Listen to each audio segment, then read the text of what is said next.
The cold demeanor of the elite female doctor melted away, revealing a vulnerable woman. "I need you," she whispered. Unable to resist her heartfelt plea, My name is Kyle, and I'll be turning 36 this year. I work as a freelance writer. Leveraging my previous experience as a doctor, I now write about medical topics. There's a good demand for my work, so I'm not in urgent need of work. Up until 3 years ago, I worked as a doctor at a university hospital. I don't like to brag, but I was quite popular among the patients. I believe I was the best surgeon among my peers. But these days, I've distanced myself from my old friends from medical school and my time as a doctor. To be frank, I don't want to see them. Many colleagues look down on me for leaving the university hospital. I know they say behind my back that I ran away from the demanding environment. Even though my salary has dropped significantly since then, I'm quite content with my current job and lifestyle. Then, out of the blue, I received news that my old mentor had passed away. A friend informed me that Professor Johnson, a mentor of mine from my college days, had passed away. For a moment, the news left me speechless. To me, Professor Johnson was not just a mentor but also someone I had a complicated history with. A friend asked, "You're coming to the funeral, right?" I hesitated for a moment but managed to reply, "I will." Professor Johnson was a devout Catholic. The funeral was originally supposed to be held at the church Professor Johnson attended, but due to the large expected turnout, it was moved to a funeral home in New York City.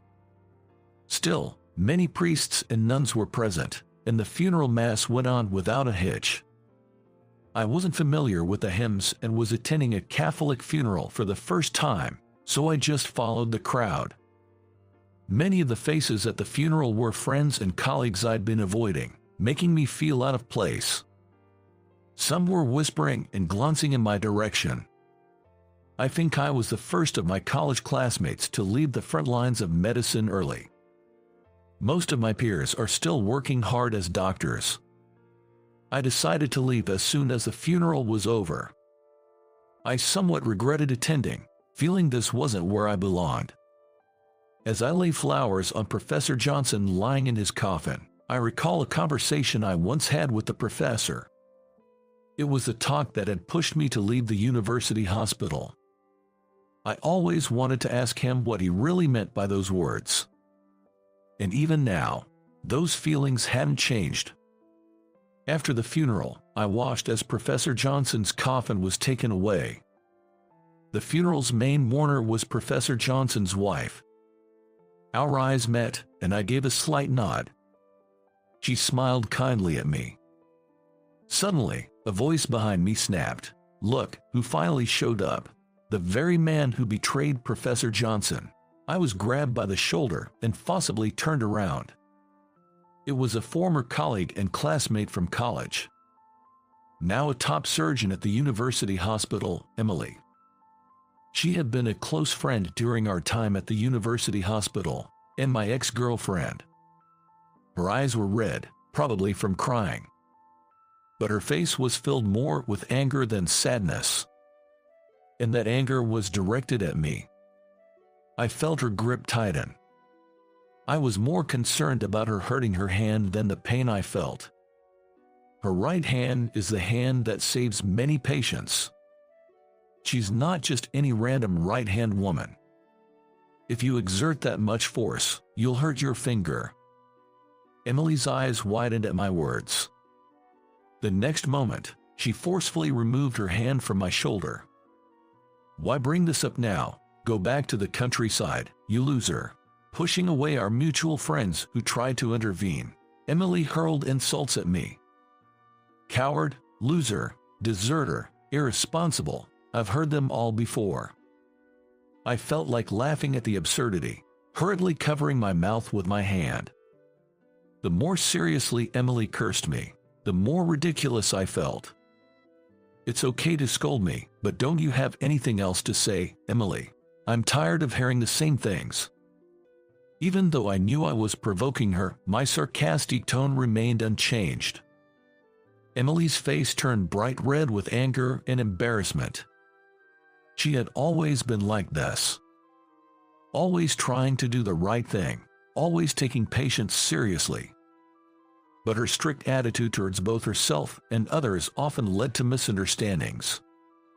The harder she tried, the less patients liked her, leaving her isolated at work.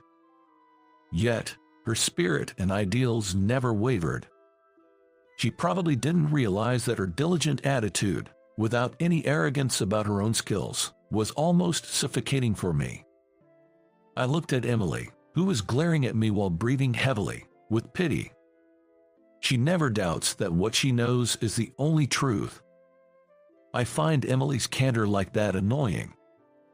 Raising your voice and causing a scene here, is this the education my father provided? If so, he failed as an educator. The one who broke the tense atmosphere between me and Emily's was a woman with a deep, commanding voice. All eyes turned to her. A woman wearing a black morning dress and a veiled top hat stood there. Wearing a top hat meant she was a relative of Professor Johnson. I recalled, she's the professor's only daughter. Wait, what? I understood that she was Professor Johnson's daughter, but I was taken aback. I thought I was meeting her for the first time, but underneath that black veil was a familiar face. Then I remembered that her last name was also Johnson.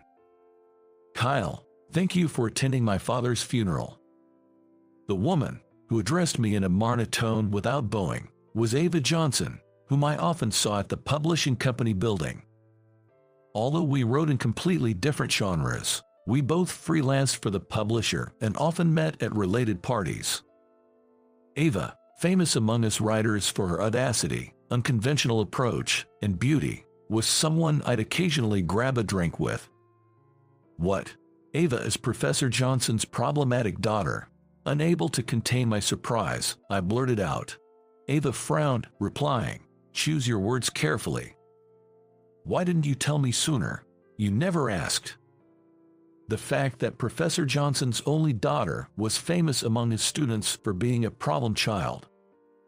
Professor Johnson occasionally complained about her. Professor Johnson, who was adored as a personable professor, was often asked by his students what kind of person his only daughter was, whom he could not handle. Who would have thought my writer friend, Ava, was that very person? So you're the professor's daughter. I've heard quite a bit about you." Emily's face couldn't quite hide her irritation as she greeted, with a sense of doing it out of obligation. After all, she's the daughter of our mentor. We couldn't afford to be rude. Ava stared at Emily with an emotionless expression. "Emily, right. My father often mentioned you were an excellent surgeon. It's our first time meeting, isn't it?" Ava's overly polite response seemed incredibly condescending to me, who knew her usual demeanor very well. Without a doubt, Ava was mocking Emily. "This is between him and me. It has nothing to do with you, young lady, does it?" Kyle is my friend. I'm not the type to stand by and watch a friend get wrongly blamed." Ava replied with a sly smile, tilting her head slightly. "I know her all too well. The angrier she gets, the more she smiles." And I was sure that she didn't step between Emily and me for my sake. "It's not about blaming him. I just want Kyle to come back to the university hospital." Professor Johnson had always hoped for that too. He always cared about Kyle. Hearing Emily's words, old memories became vivid in my mind. It was back when I worked at the university hospital. Emily and I, once lovers, both strived and pushed forward in our careers as doctors, I believe. I took pride in my work. I have grown accustomed to being called doctor by my patients. Professor Johnson looked unusually downcast that day. His face was gloomy, devoid of his usual smile. Concerned, I asked, "Is everything all right?" Professor Johnson murmured, "It's about my daughter." She has both the ability and academic performance to become a doctor, but she's adamant about not taking the medical school entrance exam. He said she has a nightly battle with her mother, who tells her to apply to medical school.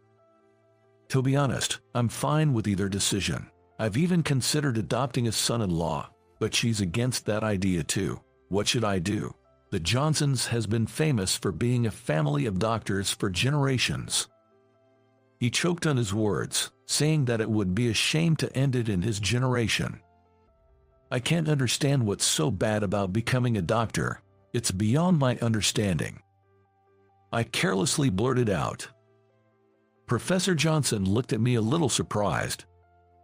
A hint of surprise in his eyes, and then his expression hardened. I now realize how arrogant I was back then. Being constantly addressed as doctor and revered by my patients, I felt like my job was superior to others. I was intoxicated with the idea of saving lives. Thinking too highly of myself.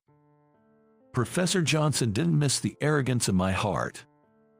Kyle, one day you might face challenges in this medical profession. It won't be just your problem. It might also affect the patients whose lives are in your hands. Confused, I couldn't grasp what Professor Johnson was trying to convey. Seeing that his words weren't getting through to me, he let out a deep sigh. I was aware I had disappointed him, but I couldn't figure out exactly why. However, it is hard to understand which words and which attitude disappointed the professor so much. You're bound to stumble. You should leave before that happens. He left me with those words. Only when he turned the corner of the hallway did I realize he meant I should leave the hospital. I was considered one of the top students among Professor Johnson's mates, and he had told me to leave. More than shock, anger bubbled up. For the first time, I felt a clear resentment towards Professor Johnson. Carrying that anger, I went on with my afternoon appointments.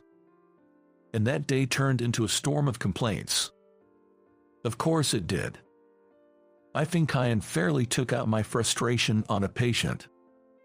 I wonder where my calm self went, drowning in self-loathing. Over the weekend, I handed in my resignation.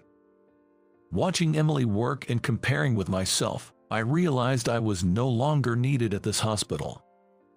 I was deeply impressed by Emily, who, despite being called a top-tier doctor, humbly and earnestly tried to save her patients. Perhaps Professor Johnson was concerned about me for that very reason. Emily wants me back at the hospital, but I believe Professor Johnson didn't feel the same way.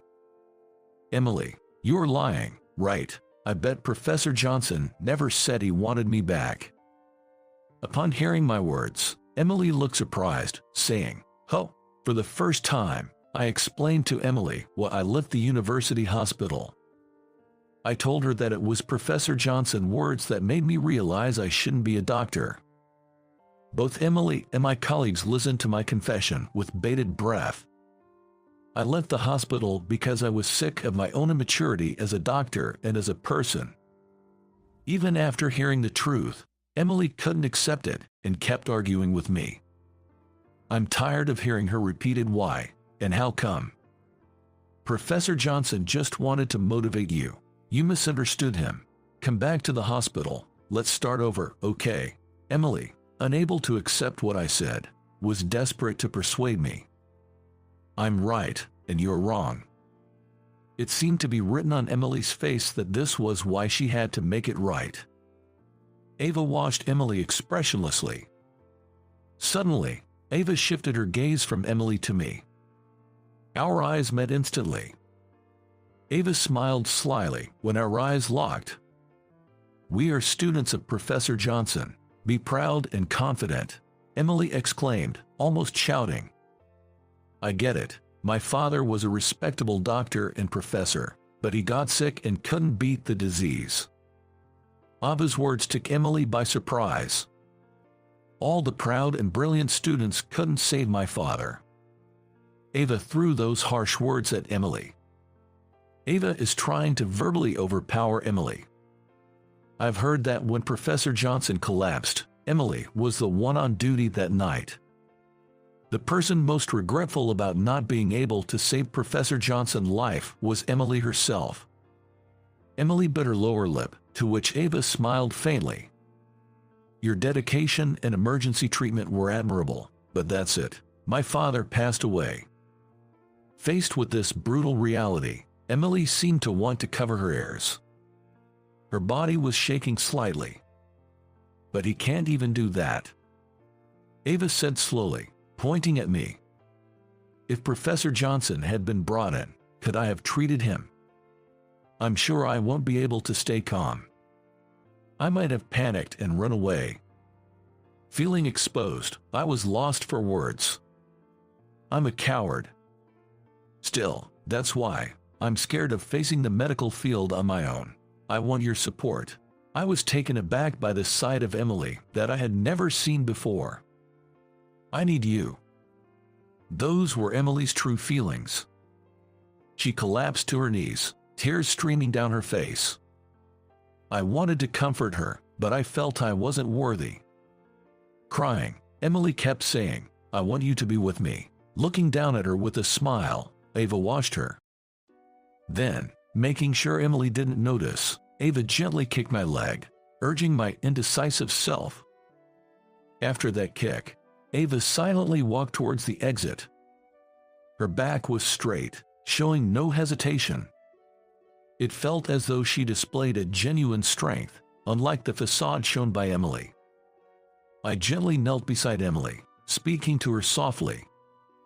I offered her the most comforting words I could muster. "I can support you from afar, and I'll always be watching over you." It had been 7 years since Professor Johnson passed away. There wasn't any specific memorial service, so all I could do was offer a silent prayer in my heart. In front of me sat Emily, aged gracefully over those 7 years, with a smile. I turned on my voice recorder and began the interview. Recently, Emily had successfully performed one of the world's most challenging surgeries. The fact that she was a female surgeon of Canadian descent was making headlines. I never went back to the university hospital. Instead, I continued my career as a freelance medical writer. After Professor Johnson's funeral, I think my relationship with Emily improved a bit. Emily never again told me to come back to the hospital, and I began interviewing my former classmates and colleagues from the university without any avoidance. Many doctors confided in me, telling me stories they wouldn't share with other writers. I had become quite valued among publishers. This time, Emily agreed to give me an exclusive interview. No other publishers or writers had managed to interview her firsthand. "Your reputation has changed a lot after the surgery, hasn't it?" Upon my question, Emily nodded slightly with a troubled expression. While she was glad to be recognized, she didn't want the excessive attention. She wanted to prioritize her time with her patients rather than being tied up with too many interviews and such. She stated this in her typical straightforward manner. I didn't achieve this with my strength alone. It feels like there was some kind of trigger, right? With a casual demeanor, I questioned her. Emily gave me a brief, sharp look. I pretended not to notice and smiled back. "Yes, my classmate who got scared and fled the scene, and the daughter of my mentor who harshly criticized me. These two fueled my competitive spirit. I clawed my way up, telling them not to underestimate me." While she was smiling, her eyes weren't. It seemed she held a deep grudge about that time. I responded with a detached tone that must have been tough, and proceeded with the interview. I talked for nearly an hour, and the interview was over. The moment I turned off my voice recorder, Emily said, "I'm beat," stretching out big. "You didn't have to be so formal in your answers, you know." When I said this to the seemingly tense Emily, she responded, "I couldn't just take it lightly. I mean, who knows what you're going to write?" When she becomes casual, it feels like we're back in our college days in an instant. By the way, I met Ava recently. Emily said this with a somewhat troubled smile. It seems she bumped into Ava when she visited Professor Johnson's grave the other day. At that time, Ava talked about why she had said certain things during the funeral. Seems she wanted to bring me down to hell. Her plan worked perfectly, Emily said, taking a sip from her now cold coffee. Why, if it's related to Professor Johnson, that's more than just holding a grudge. I raised my voice when I learned that Ava had intentionally attacked Emily. Back then, I defended Ava's rude behavior, thinking she was just distraught over losing her father. Well, about that. With a wry smile, Emily told me the truth that Ava had shared. She couldn't stand the girl who lived with the boy she liked. Wait, what? Caught off guard by this unexpected twist, I replied in surprise. I never noticed any signs that Ava had feelings for me. And certainly not now. Has it always been just me in your heart? Emily asked, pointing at my chest. For the past 7 years, no, probably since we broke up. That's how I've felt deep inside. This feeling that I have been hiding inside me for a long time. We've been stubborn, but it seems like it's time for us to move on. Ava, you know, she's a genius at reading people. Don't praise another woman when one's confessing her feelings to you with all her heart. Emily puffed up her cheeks. She was just like the Emily I dated in college. It was a nostalgic side of Emily. We sure took the long way round. I feel like we can walk through life together from now on. Now, how should I convey this to Emily? I carefully chose my words, wanting to tell her just that. Hope you enjoyed this. Subscribing to our channel will be a great encouragement for us. See you in the next video. Let's start from where we left off last time. Right here. Before I knew it, she came up behind me, taking the coffee cup from my hand, and looked at me with moist eyes. My heart raced. Everything that had happened with her, it all started that night. Robert Thompson. Just as I was about to sit on the waiting room couch, my name was called. The voice sounded somewhat curt. Was it because I was late for my scheduled time? It's not like I wanted to be late. I told them in advance I'd leave on time because I had a dentist appointment, but my manager, Amy, held me back. She always does this on purpose. Darn that female boss, Amy. I rushed into the examination room, where the dentist was impatiently looking at my x-ray. It's not a cavity. It's not. While sitting on the examination chair, I blurted out in surprise. The pain in your tooth is due to clenching. It's not just grinding your teeth while you sleep, but you are constantly clenching your teeth unconsciously. Are you under any stress at work or something? He hit the nail on the head. I'll give you some painkillers again, but be aware and try not to clench your teeth. I was stunned. So, when humans feel stressed, they have a habit of clenching their teeth, and clenching them constantly can cause them to ache. Most of my stress comes from my female boss, Amy. After all, she has the mentality that a subordinate's success is her success, but their failures are their own. She throws a fit if things don't go her way, and she constantly nitpicks. She has a knack for making snide remarks to subordinates she doesn't like. The fact that my toothache might be because of the boss. The dentist's office was on the 3rd floor of a 27-story mixed-use building located nearby my office. I finished my checkup just after 7:30 in the evening. I waited for the elevator, planning to eat dinner in the underground food court. Unusually, there was no one else around. When the descending elevator arrived, "Is the first floor okay for you?" I wanted to say basement floor, but what came out was a simple yes. She probably works for a company located in this building. We had shared the elevator a few times before. She's a stunning beauty. I mean, drop-dead gorgeous. She always stands by the control panel, holding the open button for everyone to get on and off, then quickly presses the close button before exiting. I had secretly nicknamed her Elevator Lady and always looked forward to catching a glimpse of her in the elevator. But I never expected to run into her after my dentist appointment and to have a moment alone with her.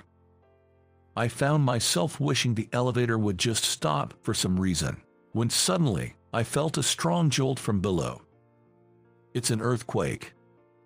The elevator has actually stopped. The lights went out and the emergency lights turned on. At the same time, my right arm was suddenly yanked tight. She, in her shock, had grabbed onto my bicep with both her hands. I was frozen, unable to move, just standing there. It felt like a long time. But in reality, it was only a few seconds, maybe several. Then, the elevator began moving again, stopping at the nearest floor and the doors opened. "It's okay now, let's get out." She quickly let go of my arm. Then, blushing, she said, "Oh, I'm sorry," and gave a nod. We both exited the elevator side by side. She nodded again and began to walk away. "Excuse me." Before I could think, I had called out to her. She stopped and looked back at me, and I said, If you'd like, maybe we could grab a meal together." She looked puzzled and tilted her head. "You know, since we both got scared, but I guess that's a bit forward, isn't it?" I felt like I was about to burst into flames. I've never tried picking up anyone before. "Do you think the restaurants are still open after that quake?" And so, we headed to the underground food court. The places were still operating as usual. Wanting to impress, I chose an upscale-looking sushi restaurant. "I'm sorry about earlier." "Hut, for what?" "For grabbing onto your arm." "Don't worry about it. It's not a big deal." She continued, a little shyly, with a smile on her face. "It's been a while since I did that. I used to do it all the time as a kid. I would just cling onto anyone without thinking, but when I was 6 or 7, I got separated from my parents at a fair. I thought I was holding onto my dad's pants in the crowd, but it turned out to be a stranger." "So, you got lost because of that?" When I asked, she replied, "Yes, it was a college-aged guy. He took me to a lost children's area and stayed with me until my parents came. I clung to his arm the whole time." I started to say, "You must have been," but I caught my words, hinting that she must have been adorable. My dad scolded me a lot afterward. He said grabbing people's arms like that is a sign of being spoiled. "Don't rely on others, stand on your own 2 feet," he told me, and that's when I tried to break the habit of clinging to people. So, was today the first time since then? "Curious?" I asked, and she playfully responded, "Who knows? But anyway, I'm glad I wasn't alone," and she smiled warmly.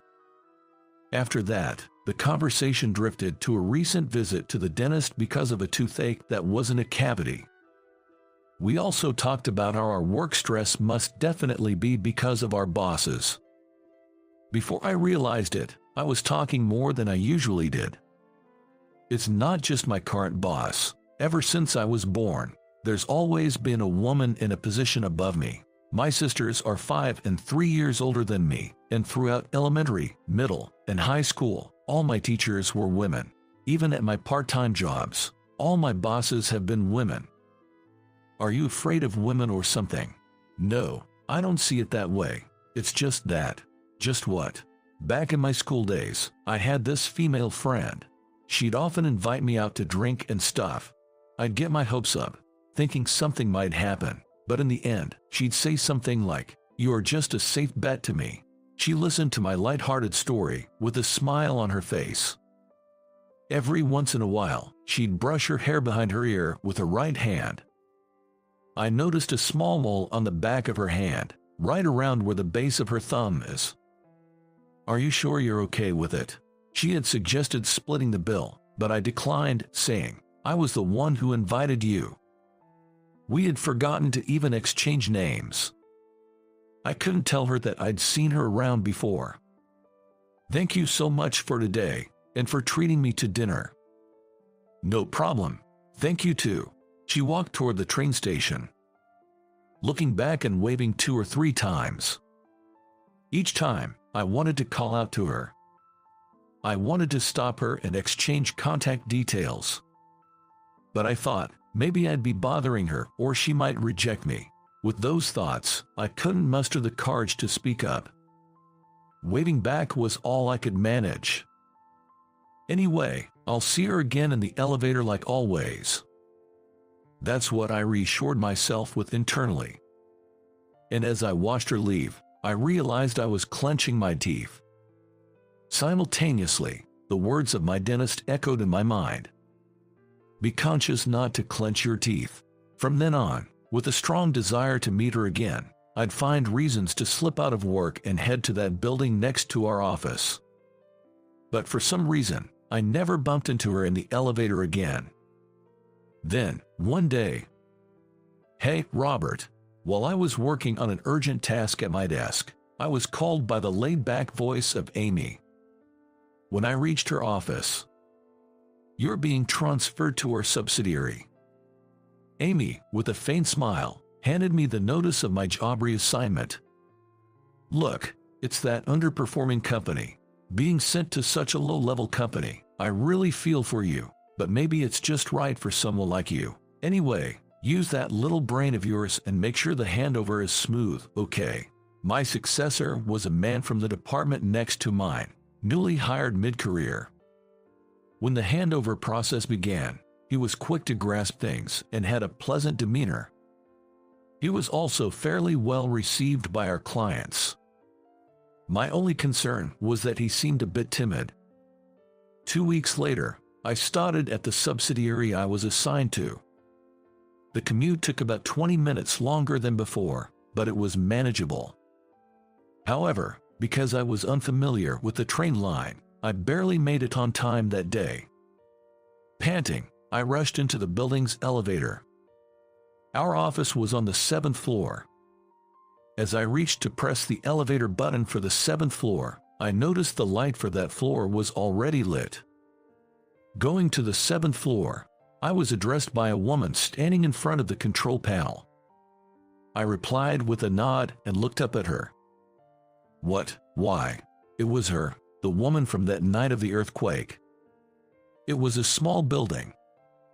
Each floor was occupied by just one company. I've been working for the company on this floor for about a month now. Oh, really? Are you Robert, by any chance? Yes. I had heard someone was being sent here from the parent company. I finally understood the situation from what she said. For a moment, I was taken aback, thinking, could such a coincidence really happen? I'm Emily, the head of Sales Division 1, Team 3 at your new assignment. Unbelievable. She was my new boss. I later found out that the company I was transferred to had business dealings with the company she had worked for until a month ago. Her previous company was a small one, just a tad bigger than a sole proprietorship. The owner of that company had gotten old and decided to shut it down. So, my new company recognized her talents and recruited her. After you. When the elevator reached the 7th floor, she pressed the close button and motioned for me to exit first. Feeling a bit embarrassed, I caught her giving me a warm smile. Thus began my new chapter in life, but our relationship remained strictly professional. Then, one day, she uncharacteristically raised her voice on the phone, saying things like, "That's why it's impossible. At the very least, you need to go through HR."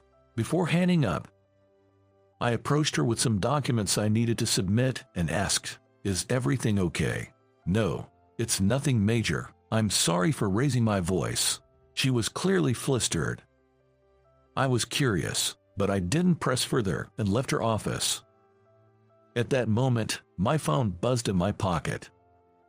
It was a call from a colleague from my old department. I stepped out into the hallway to answer. Yes, this is Rob. Hey, we've got a situation here. Despite saying it's serious, that voice sounded oddly amused. Weren't you having a phone dispute over there just now? Yeah, kinda. The boss called. That guy Jack, he up and quit the company. Jack was my successor, and I was concerned about his timid nature. So the boss lady is fuming, yelling, "What's going on? How can he be so irresponsible? Doesn't anyone know? Guess it's your fault, huh?" It was the first I'd heard that Jack had become the boss's target. Yeah, he took over right from you. I genuinely felt bad for him, but as I was wondering why the boss had called in the first place, my former colleague explained. Since he left so suddenly, we don't have anyone to fill his spot, so they tried to bring you back here for the time being, but you turned them down flat. Amy is steaming mad right now. It all clicked, and I went back into the room. Our eyes met. I felt the need to thank her and gave a nod of appreciation. It didn't take me long to adjust to the new workplace. Perhaps due to the absence of the previous stressors, even my toothache ceased to bother me. Most importantly, work became fun. Of course, because seeing Emily at work was a highlight. And she truly was a catch, always efficient at her job. And providing clear instructions to us, her subordinates. Yet, she never acted arrogant. A stark contrast to that bossy lady back at my old place. The vulnerable image I had of her from that night of the earthquake was nowhere to be found. My secret feelings for her only grew. But I thought they were just unattainable dreams. However, oh, my wallet. On my way home from work and about to hop on the subway, I realized I forgot my wallet at the office.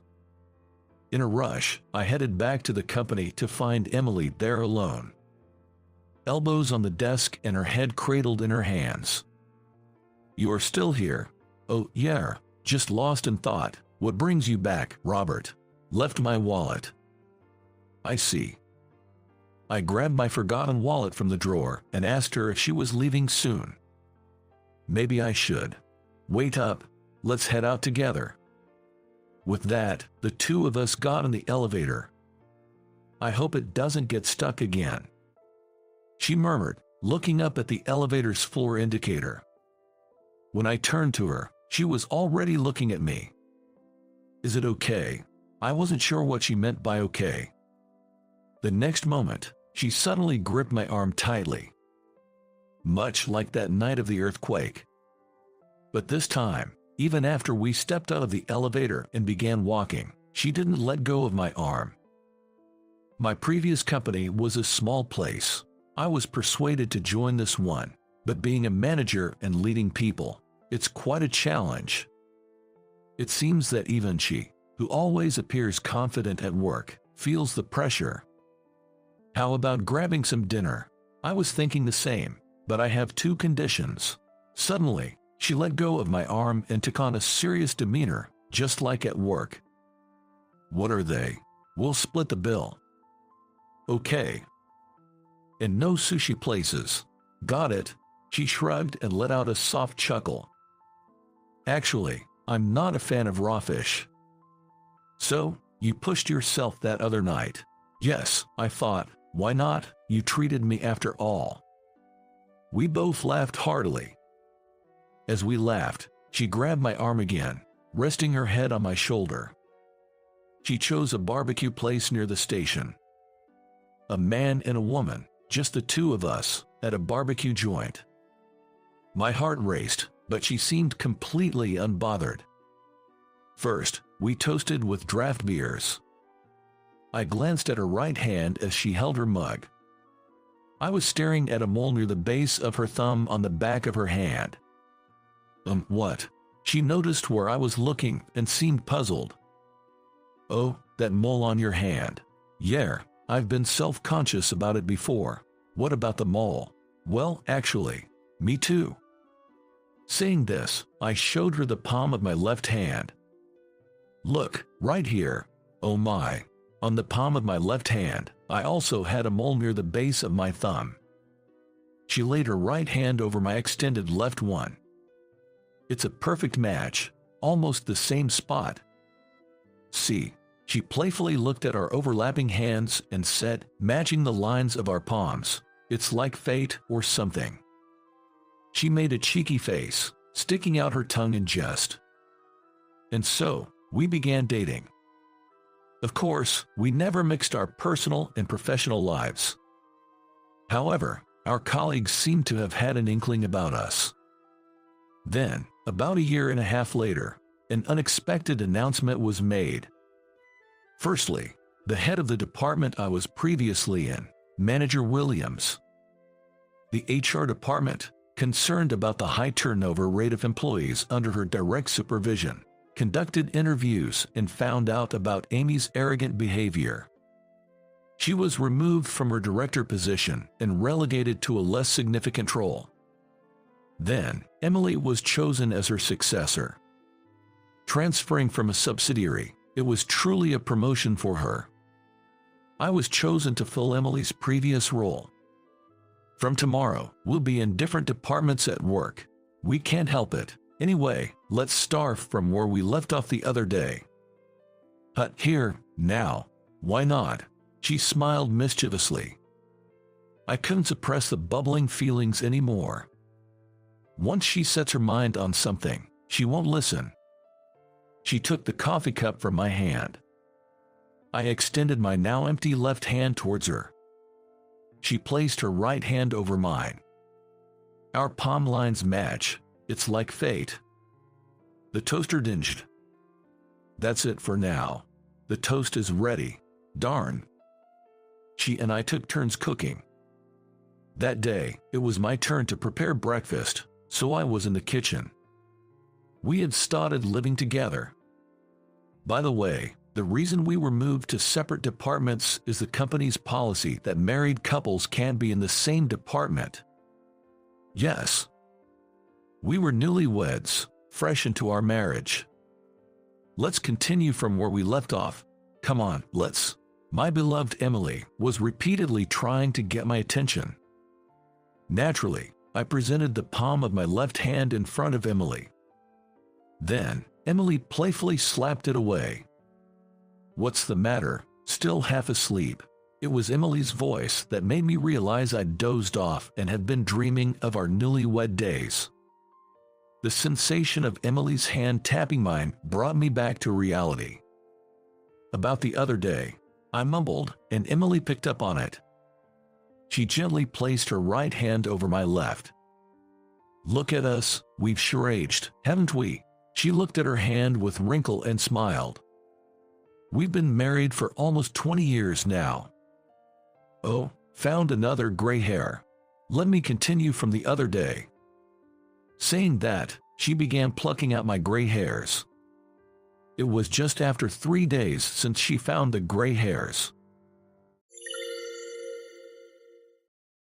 I told you not to cause any problems. Stop disrupting the pace of those around you by doing unnecessary things. Before you go lecturing folks from other departments, why don't you start doing your job properly in the sales department? It's annoying for us when you keep acting like you're the new guy. I held back the words I wanted to say to my boss, who looked visibly frustrated. And then, you know what? I wouldn't mind firing you. It doesn't make a difference whether you're here or not. She said this as if it was a good idea, and I felt I had reached my limit. My name is Andrew. After graduating college, I worked at a food processing company. I returned to my hometown when my dad got sick. Thankfully, he's now out of the hospital. However, my dad felt uneasy about leaving my mom alone at home after his health issue. While he was in the hospital, he asked me during a visit, Andrew, would you consider coming back here? So, I resigned from my company and got a job at a local baby product store. Ideally, I would have preferred a job that made use of my previous work experience, but finding a good position for a mid-career hire was tough. So I took a job with this company that was expanding. But moving into a different industry certainly came with its challenges. Andrew, how many times is this? The third time, I guess. It's the fifth. When are you going to remember? This woman who is teaching me the paperwork with a look of utter dismay on her face is the section manager. You did use computers in your previous job, didn't you? Why can't you remember? It's just different formats. No excuses. Just get on with it. Here, this file, right here. Yes, I have other things to do than just babysit you. She snapped, although she continued to help. I felt sorry for her as I struggled with paperwork I wasn't used to. In my previous job, I worked on site in the quality control department, which meant I didn't handle many documents and rarely had to create them. Although I managed to land a job in sales administration at my current company thanks to a certification I got in college, to be honest, I'm lost when they suddenly ask me to draft a document. I had been coasting by on templates alone, and now it was catching up with me.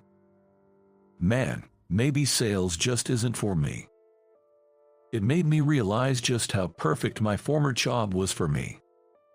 Plus, I had a girlfriend back then. She was a diligent office worker at the same company and often picked up the slack for me. But I couldn't muster the courage to ask her, a city girl, to move with me to the countryside, so I ended up breaking things off with her. I miss the lunches she used to pack for me, especially since I'm a bit picky with food. All the women I've dated before didn't like cooking for me. But she always struggled and made meals for me. I didn't want to inconvenience her, a woman who wholeheartedly devoted herself to me. Despite being the one to end things, I still have feelings for her. I returned to my hometown after we split up, but things haven't been great. I contemplate quitting my job almost daily, but since I haven't been at this company for long, it might impact my job hunting prospects. So, for now, I'm just observing how things go. It's pretty much an escape from reality. While I'm discontented with my current situation and anxious about the future, I can't take the next step forward. One day, someone from the planning department brought up a collaboration project with a major food company.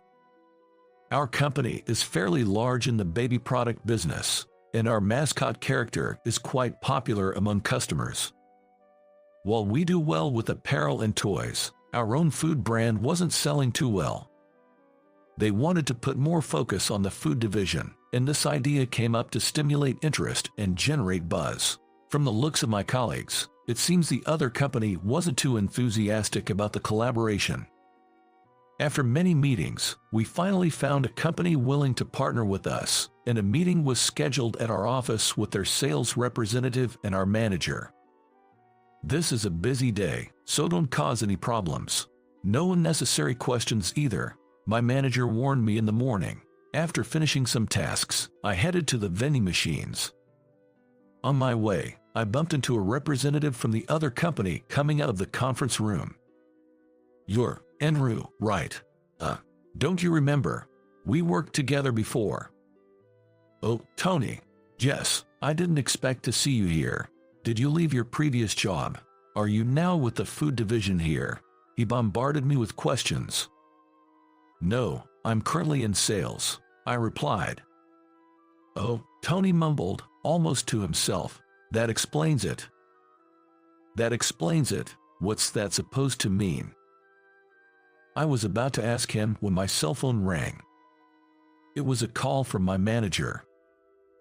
Sorry, please go on without minding me. I'll visit again," said Tony, and he left.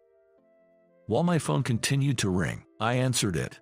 The first thing I heard was, "You're late. Where are you?" "At the vending. Come back right now."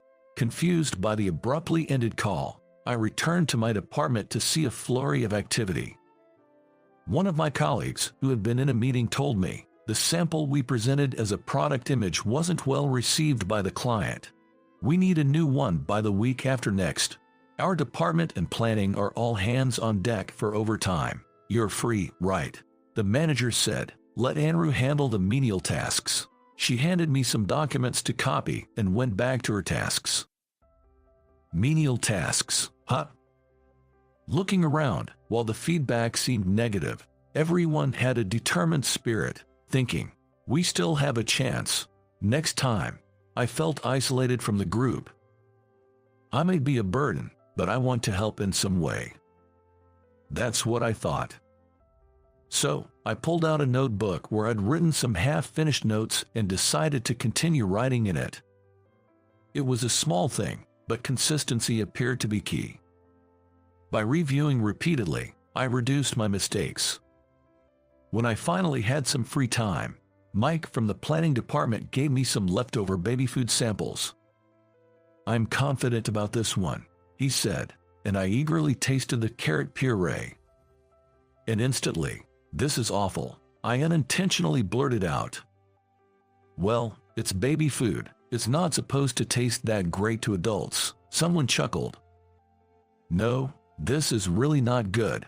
It's bitter, and although I can taste the carrot, the broth flavor is overpowering. It's not that different from homemade, so why would parents buy this to feed their kids? I pointed out. While I was just trying to be honest, it seemed that I had overstepped, given I wasn't directly involved in the project. Andrew, you worked in a food company before, right?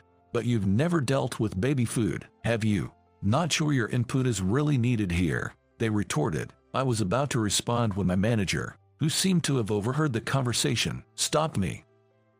She later told me, I thought I asked you not to cause any trouble. Maybe you don't get it since you joined mid-career, but this is a crucial time for the company. Stop meddling and disrupting everyone's flow. Before you go lecturing people from other departments, do your job in sales properly. It's problematic if you keep acting like a newbie. Honestly, I wouldn't mind if you were let go. It wouldn't make a difference with or without you. Frustrated by her blatant statement, I felt I had reached my limit. Understood. It was a short time, but thank you. I bowed to my manager and went back to my desk to finish up.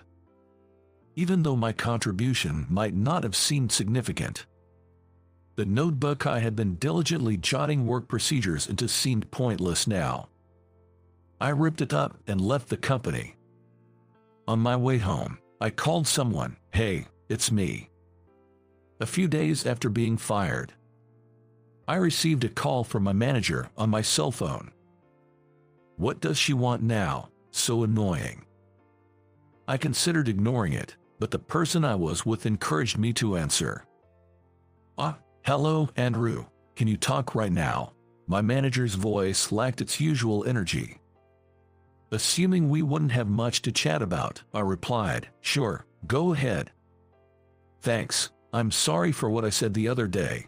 We didn't know you well enough, and both Mike and I shouldn't have said those things. We were just in a meeting with a client and the planning team. They had apparently presented the carrot paste I had severely criticized as a sample in the meeting. Then, Tony said something very similar to what I had mentioned. Do you genuinely think this tastes good? It has a strong bitter taste, and the broth flavor overpowers the carrot. No matter how good the ingredients are, this won't do. You can't expect repeat customers. This is a joint business after all. We need you to think of a product that will sell more.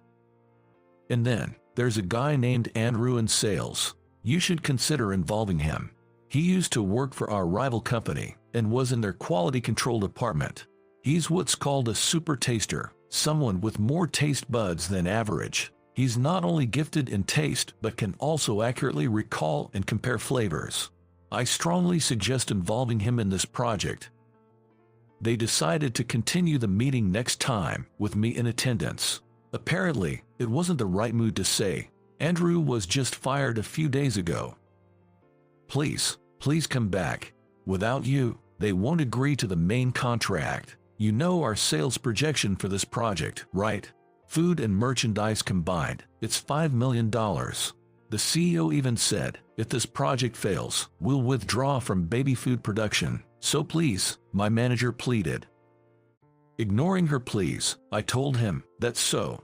It's none of my business anymore since I've been fired. I wanted to thank you, manager, for giving me the chance to step away from such a narrow-minded workplace where we couldn't even exchange opinions between departments. Thanks to you, I've come to terms with my feelings. Good luck with the project. I hung up while she was still talking on the other end. "Is everything okay now?" Megan asked while driving. The day I was fired, on an impulse, I called my ex-girlfriend, Megan. I had reached my limit. I just want to hear her voice. In that moment, the word patience did not exist in my vocabulary. "Andrew." Hearing Megan's voice for the first time in months, I felt deflated. "Megan, I'm going to ask you something really selfish. Please, let's get back together." After a long silence, she responded, "If you let me slap you twice, counting the one from when we broke up, then sure." Thanks to that, my face was swollen today. Looking at my reflection in the car mirror, I asked, "Do you think it's okay to greet people with this face, just as the car stopped at a red light? Considering it's our old place, you look so handsome that they might even feel sympathetic. It's just perfect." Megan, pouting like a child. She has always been my savior, forgiving me no matter how much I hurt her. Apparently, Andrew got fired, Megan had told my previous company.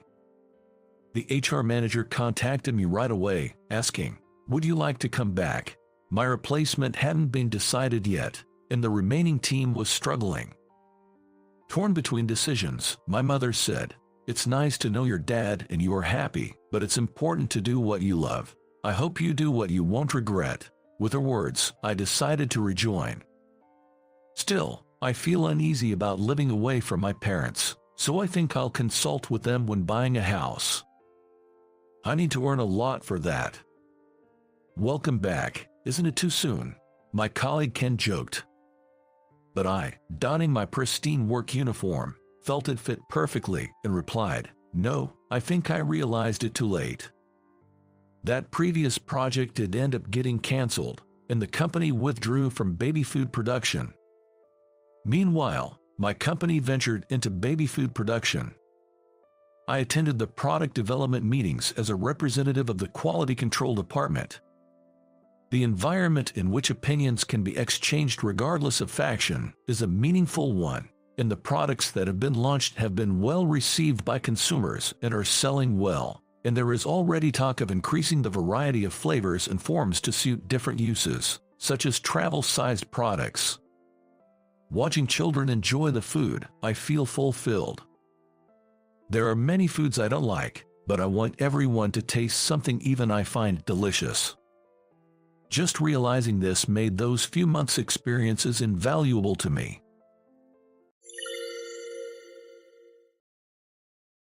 Eek, my first love, whom I haven't seen in 10 years. Now, just like in the movies, she's having a Marilyn Monroe moment. When you witness such a scene, you end up seeing things you shouldn't. Because of the guilt of having seen her in such a compromising position, I found myself in a situation where I had to agree to a rather outrageous request. My name is Jason. I'm a 28-year-old office worker. Graduated from college and landed a job at my current company. Working decently, earning a decent salary. All I wanted was a normal life, but things took a different turn when my chief took a special interest in me. "Hey, Jason, get over here now, you slacker." The one summoning me again today is my manager, Robert. He's an old geezer, married with kids. "Yes, what is it, sir?" "What do you mean, what is it?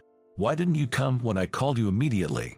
Every time something doesn't go with his way, he uses me as his verbal punching bag.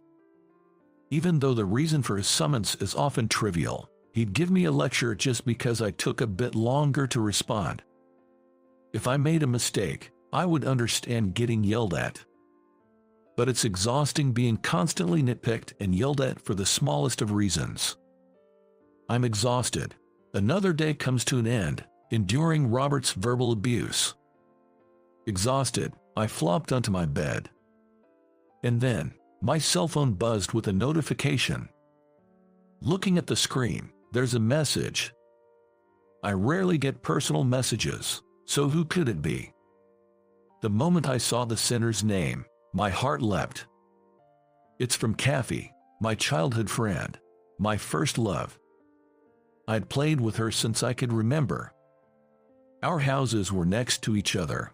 Unlike my average family, Kathy came from an upper-class household. Her father is the CEO of an export-import company, and they lived in a huge house next door. We used to play together in the neighborhood, and she would occasionally invite me over. But as we entered middle school, things changed. Though we were childhood friends, we sometimes walked home together. Often, Kathy would talk honestly with me. Kathy was a long-haired girl with an authoritative aura, always taking charge. She was the center of the class, even a member of the student council. An all-rounder, she was also in the school band, the picture-perfect rich girl. But I knew the truth.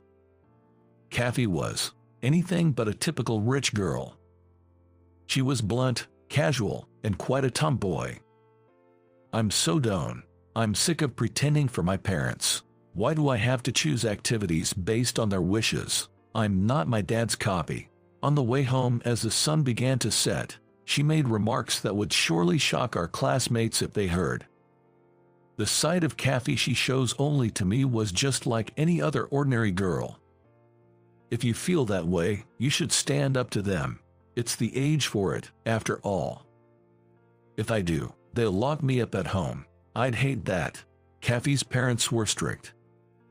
Being the CEO and his wife, they were bound to be, but they put a lot of pressure on Kathy. As a result, her true nature was rebellious. An unseen rebellion, maybe that's the best way to put it. It seemed like her own way of rebelling. If she had to keep up the pretense both at home and outside, it's no wonder her personality became this way. So, I became her refuge where she could be her true self. Their friendship continued, even after we went to different high schools, after Kathy enrolled in an elite all-girls school. It wasn't much, just hanging out on weekends. But the nature of our outings changed a lot. Take that, all right. Turns out Kathy was always at the arcade near my place. And she was dolled up, in flashy clothes, a far cry from the refined lady image she portrayed at school. She said it was her way to blow off steam. She always seemed to enjoy video games anyway. But there were some rough-looking guys frequenting that arcade. Whenever one of them tried to hit on her, she'd use me as an excuse, calling me her boyfriend and bodyguard. Truth be told, I was never really the bodyguard type. Because Kathy, with her innate social skills, quickly befriended those rough guys, and would even thrash them in fighting games. Kathy's so darn good at these games. Your boyfriend sure isn't though. I'm not really into games, alright. Those guys liked Kathy and believed that I was her boyfriend, so they never made a move on her. Jason is just too weak to be any competition. You're good at studies, sports, and even video games. What are you, some kind of genius? On our way back from the arcade, I was always astounded by Kathy's skills. She'd joke, I've been practicing in secret. We kept up this charade of pretending to be a couple. But the truth was, I had feelings for Kathy. But I never had the guts to confess, and I always felt I wasn't good enough for her. Moreover, I didn't want our current relationship to end. Throughout our high school years, we frequently went to the arcade on our dates. But after starting college, I stopped hearing from Kathy. I heard rumors. She got involved with a bad guy or had a fallout with her parents, but I knew all of those were lies. Kathy wouldn't do something so foolish.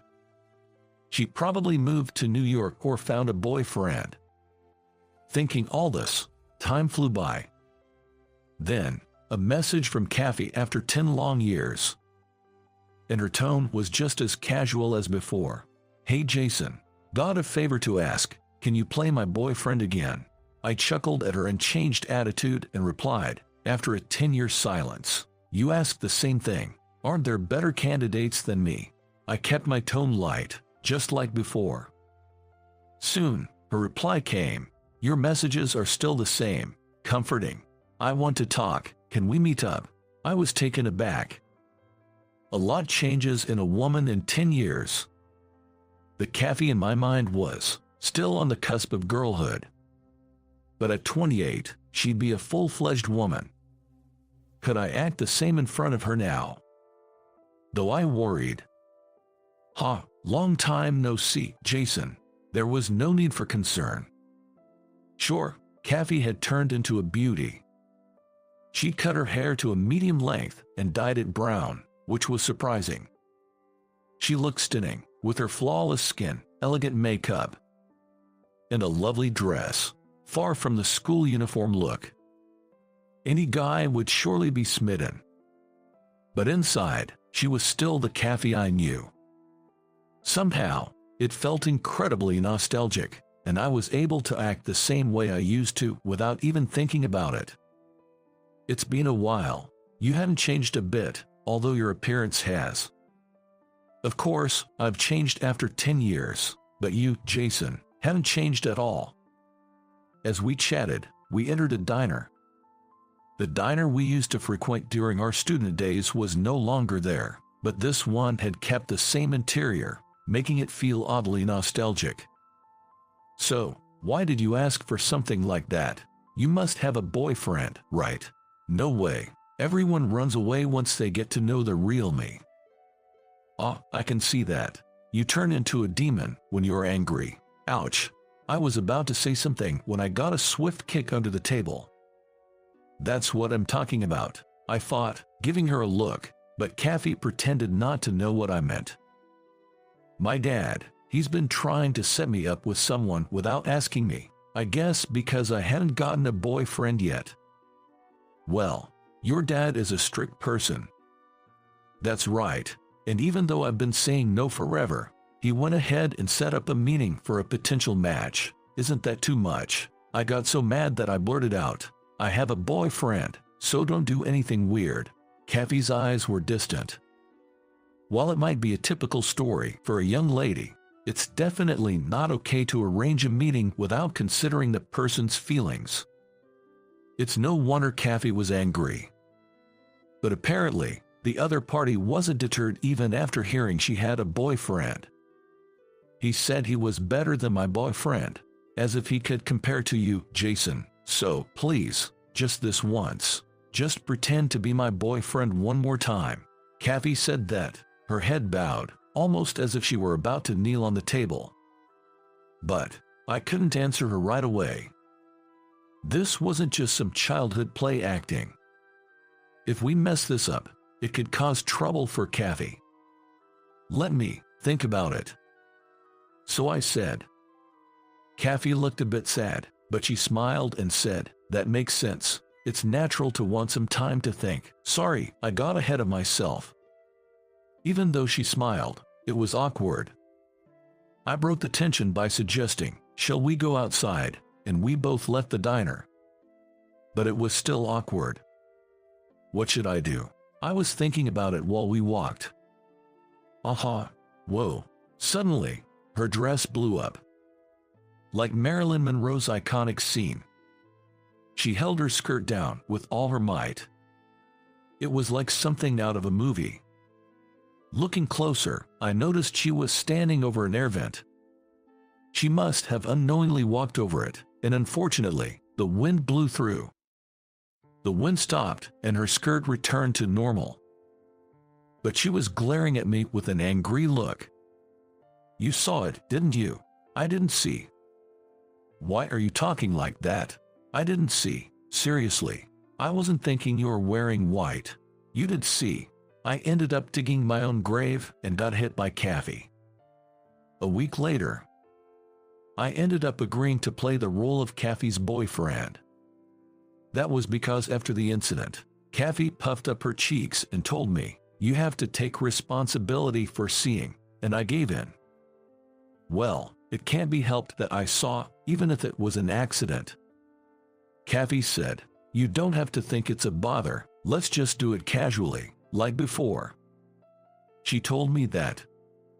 She did say it, but it's not that simple. Man, I cursed my bad luck. I mean, What is Jason here? Turns out, my potential date was none other than the son of my annoying manager, Robert, named Derek. And naturally, Derek's dad, Robert, was there too. I had a bad feeling about this. I am dating Kathy. When I confidently said that, Robert, even before sitting down, pointed at me and blurted out, "What? A loser like you? Are you blackmailing Kathy or something? She deserves better. Everyone at the company knows you're useless. You're just a scumbag who can't vent his frustrations without taking it out on others." I wanted to retort that he was the one being described, but I held back. I was amazed he could say such things before our date even started. Kathy looked taken aback.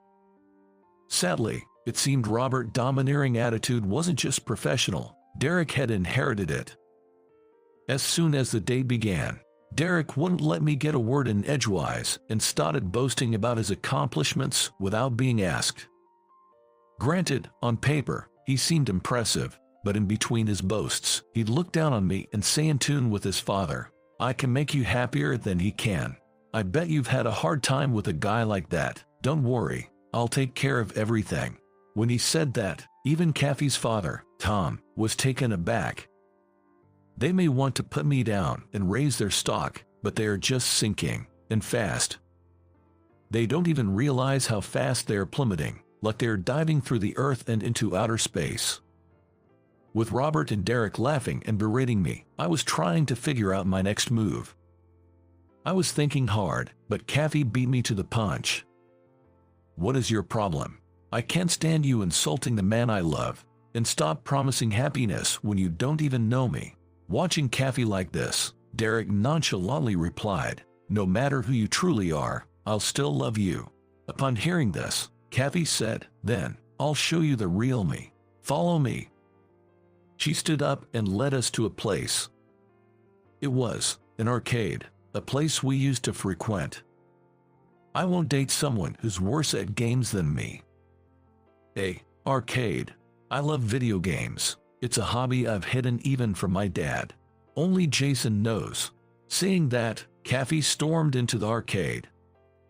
I figured she's done hiding her true self from her dad, so I quickly explained that I've been going to the arcade with Kathy since forever. Tom gave me a cold stare, but he didn't say anything. And where she took us was a section filled with fighting games.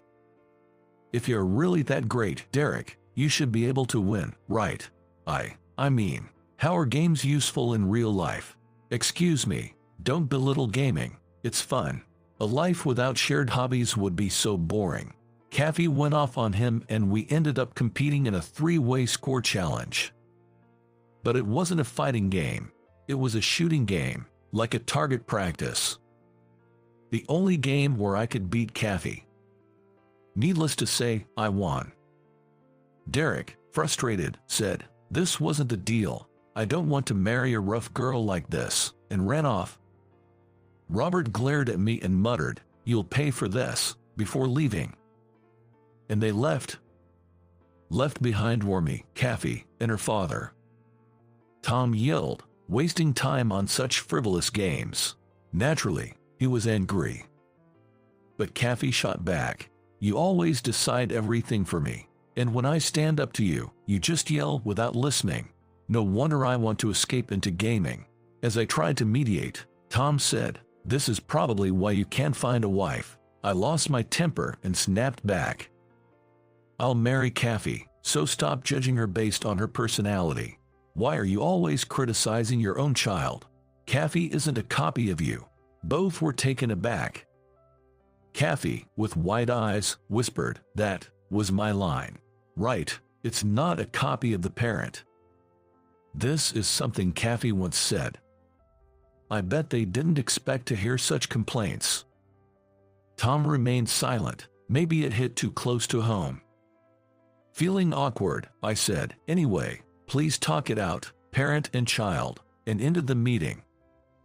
Did I go a bit overboard? With that thought, I went to work the next day.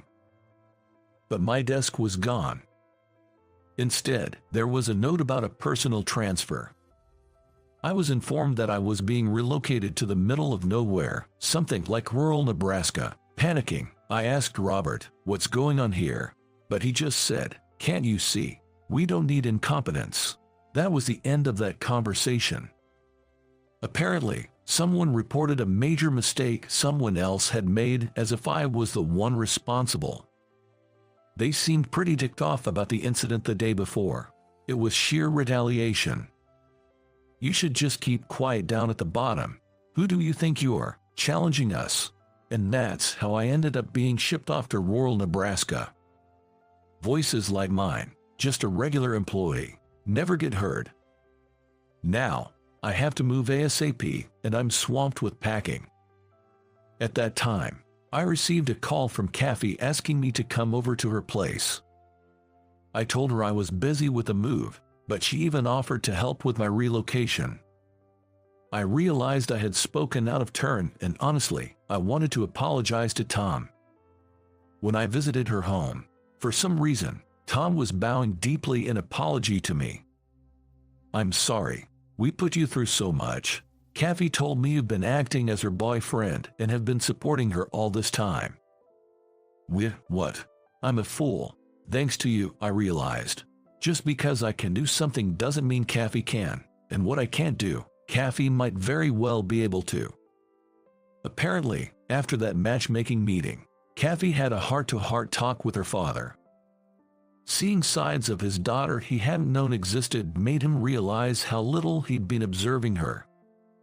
Moreover, Kathy got to hear Tom's true feelings. Turns out, Kathy's parents had a kind of arranged marriage, much like the older generation in the U.S. Daniel had initially been engaged to a woman he fell in love with, but she cheated on him, leaving a deep scar. Later, through an arranged setup, he met Kathy's mother and built the happy family they have now.